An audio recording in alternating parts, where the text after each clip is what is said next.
Today my topic of discussion is on single line diagram of power system, the choice of voltage, choice of frequency in overhead transmission system and bundle conductors.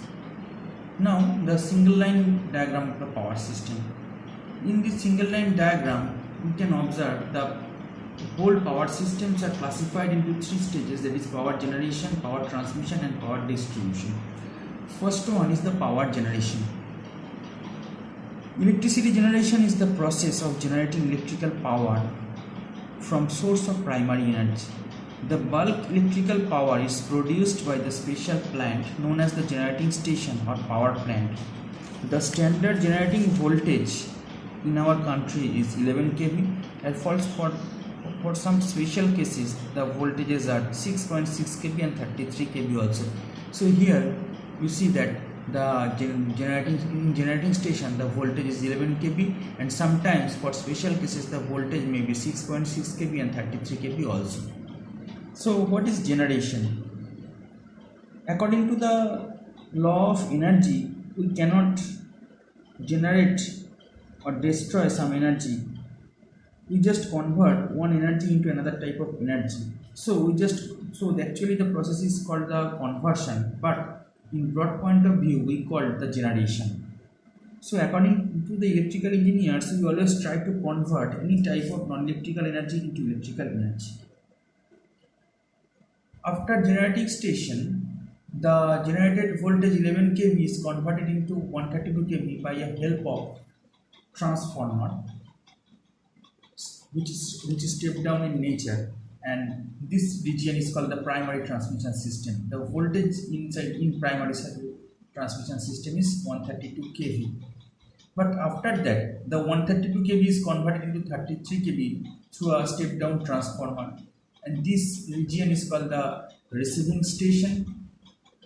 And after receiving station, the secondary transmission is started, and there is a transformer where 33 kV is converted into 11 kV by a substation, and definitely the nature of transformer is step down transformer, and this region is called the station bus bar where the primary distribution is started.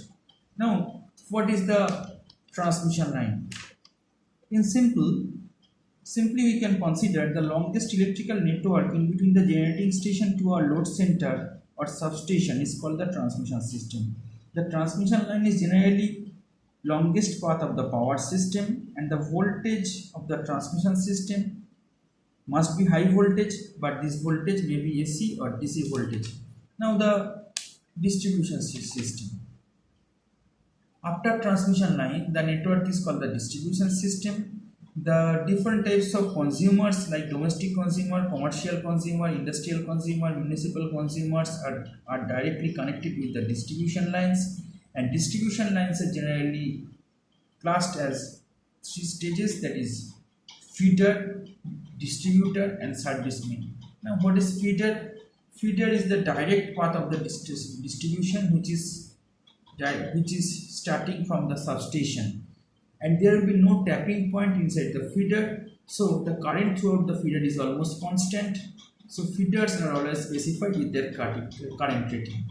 After feeder, the next part of the distribution system is called distributor, and distributor is generally passing through the whole city or village or some area and like a network, and there are different types of tapping present in distributors. The voltage of the distributor throughout the network is almost constant, so the distributors are specified with their voltage rating. After distributor, the last part of the distribution system is called the service main, and service main is directly connected with the consumer's end, and the span of the service length or length of the service line is very low, because the service line is a network which is connected in between the pole outside the building to the energy meter of the consumers. So this line is directly connected with the consumers energy meter. Now after substation, the network is called the primary distribution, and here by a help of step down transformer the 11 kV is converted into 415 volt, and we know 415 volt is the industrial consumers voltage, and that is the three-phase system. And from three-phase system we can collect the single-phase system also, that is 230 volt for domestic consumers. So the choice of transmission voltage, we already discussing about the transmission voltage. That means that is the transmission voltage is very high voltage, but it may be AC or DC. So there are a lot of advantages of high voltage transmission system. First one, when you increase the transmission voltage, the size of the transmission conductor is reduced, therefore reduce the cost of supporting structure materials. Initial investment cost is very low of high voltage transmission system, because for a particular time we always consider the whole power in a network is almost constant. For that reason, in high voltage system, the current passing through the transmission line is very low. Due to low current network, less amount of coppers are also required in high voltage transmission lines. So initial investment cost of the high voltage transmission line is comparatively lower to the low voltage transmission line. Next, for the same power to be transmitted with the increased in transmission voltage, the line current is reduced and hence the line losses are also reduced. Not only reduced, but the line losses are squarely reduced, because we know the losses, the formula of power losses is I square R. So if we can minimize the value of current, then we can also minimize the power losses. Now, due to the low current in high voltage transmission system, reduce the line drop, because the formula of drop is I into Z in case of AC system, and in case of DC system I into R, and thus better voltage regulation can be achieved. Next advantage, at the high voltage the line losses are reduced and hence the transmission efficiency is improved, because we know losses are inversely proportional to the efficiency. Due to the low current, the losses of transmission systems is very low, so the efficiency will be very high. So these are the advantages of high voltage transmission system, but there are some disadvantages also, because high voltage higher system voltage provide above advantages, but also suffers some of the following difficulties, and hence any system of the transmission voltage can be increased beyond the optimum value of limit. Now, the limitations of increasing system voltage. While with high voltage, the insulation required is more, resulting the more insulation cost, and this further increase the cost of the line support and the overall system. Next disadvantage, while the increase in voltage of transmission, more clearance is required between the conductor and ground, then the height of the tower will be more, and as well as the cost of the tower will also more. Next advantage, with increase the voltage of the transmission, more distance is required between the conductor and ground, so the longer cross arm are required and the height of the tower is also more are required. Now, we already discussed about the nature of supply system in transmission line, because we know transmission voltage must be high voltage, but the voltage may be AC or DC. So there are some advantages and disadvantages of AC and DC system both. Now, what are the advantages of high voltage DC transmission system? The high voltage DC transmission has the following advantages over high voltage AC transmission. First one, it requires only 2 conductors as compared to the AC transmission system, because in case of AC transmission system for high voltage there are 4 number of conductors, that is red, yellow, blue and black, 3 number of phases, and the single neutrals are present in AC system. But in case of DC system, for all voltages the number of conductors is only 2, that is positive and negative, so less amount of conductors are required.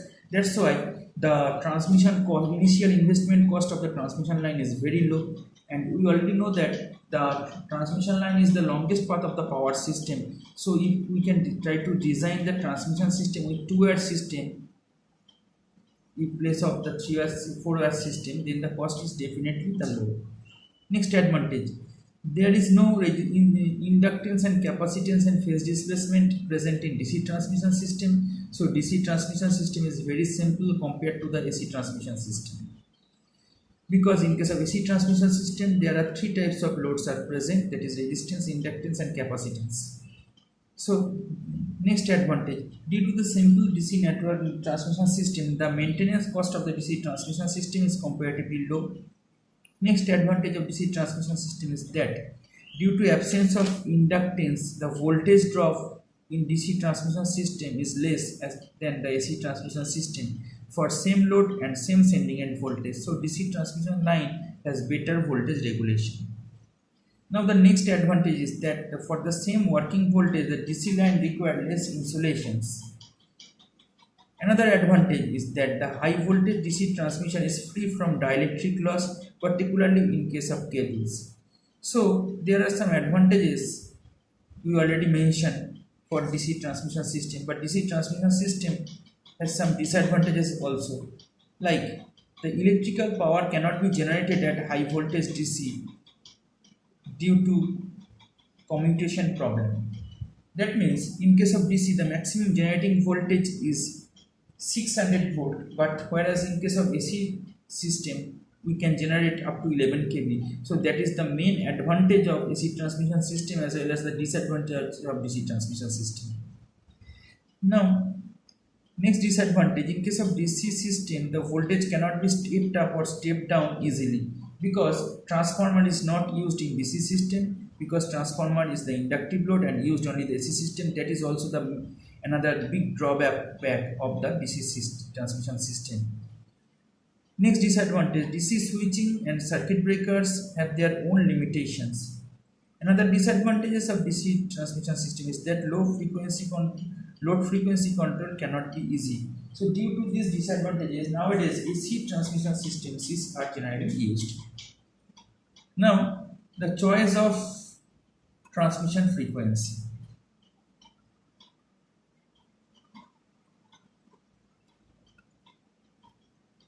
Choice of transmission frequency. The transmission frequency is a one. Choice of transmission frequency. The transmission lines are characterized by their own the resistance, inductance, and capacitance. The inductive reactance is directly proportional to the frequency because the formula of inductive reactance is XL equals to 2 pi f, and the capacitive reactance is inversely proportional to the frequency because the formula of capacitive reactance X equals to 1 by 2 pi fc, where f is the supply frequency in hertz and c is the capacitance in farad, and here L is the inductance in Henry. In another case, the formula of resistance equals to R equals to rho L by A, where rho is the conductor resistivity, L is the length of the conductor, and A is the cross-sectional area of the conductor. The alternating current tends to flow closer to the conductor surface area, and this phenomenon is called the skin effect.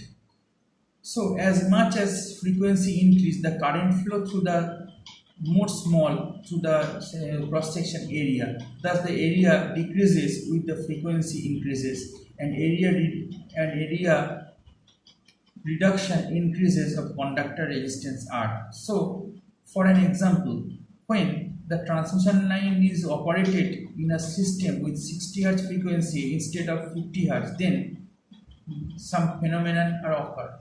First one, the inductive reactance will increase. Next one, the capacitive reactance will decreases. Third one, the resistance will slightly increase. So these are the fact of the capacitance in overhead transmission lines. Now the bundle conductors. A bundle conductors is a conductor made up two or more conductors called subconductors per phase in close proximity compared to with the spacing of between the phases.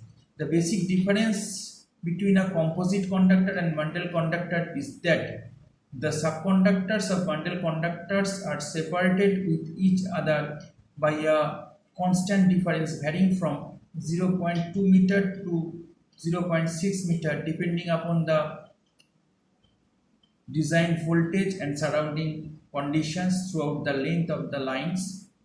With the help of The holes where are composite conductors touch each others.